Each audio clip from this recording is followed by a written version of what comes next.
അനുമോളെ പല തരത്തിൽ ടാർഗറ്റ് ചെയ്തുകൊണ്ടാണ് ബിഗ് ബോസിന്റെ പല സീനുകളും കാണിക്കുന്നത്. വീക്കെൻഡ് എപ്പിസോഡിൽ ലാലേട്ടൻ വന്നു കഴിഞ്ഞാലും സെയിം ഇതേ അവസ്ഥ തന്നെയാണ്. വീക്കെൻഡ് എപ്പിസോഡിൽ ലാലേട്ടൻ വന്നു കഴിഞ്ഞാൽ അനുമോൾ ചെയ്ത ഒരു നല്ല കാര്യം പോലും ആൾ പറയുകയോ ചെയ്യുകയോ ചെയ്യാറില്ല.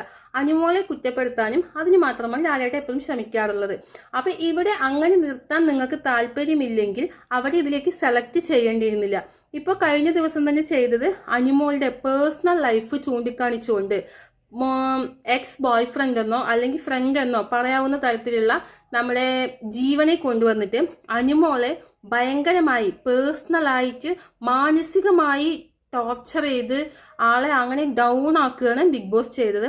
പക്ഷെ ബിഗ് ബോസിന്റെ ഈ ഒരു പ്രവൃത്തി ഒട്ടും തന്നെ ശരിയല്ല. കാരണം അനുമോൾ റിയാലിറ്റി ഷോയിലാണ് നിൽക്കുന്നത്. ഇതിന് ഇറങ്ങിക്കഴിഞ്ഞാൽ ആൾക്കൊരു റിയൽ ലൈഫ് ഉണ്ട്. റിയാലിറ്റി ഷോ എന്ന് പറയുമ്പോൾ ലോകമെമ്പാടുമുള്ള മലയാളികൾ കാണുന്ന ഒരു റിയാലിറ്റി ഷോയാണ് ബിഗ് ബോസ്.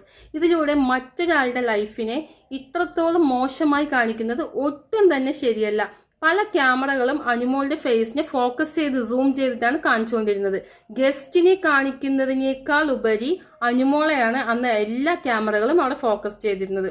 ഈ അഭിപ്രായത്തോട് നിങ്ങൾ യോജിക്കുന്നുണ്ടോ? ബിഗ് ബോസ് ഈ ചെയ്തത് ശരിയാണോ? ബിഗ് ബോസ് ഇങ്ങനെ ചെയ്യാൻ പാടുണ്ടോ? ഒരാളുടെ പേഴ്സണൽ ലൈഫിനെ ഇത്രത്തോളം ക്രൂശിക്കാൻ പാടുന്നുണ്ടോ? അപ്പോൾ എന്തായാലും നിങ്ങളുടെ അഭിപ്രായങ്ങൾ ഒന്ന് കമന്റ് ആയിട്ടൊന്ന് അറിയിക്കണേ. ബൈ.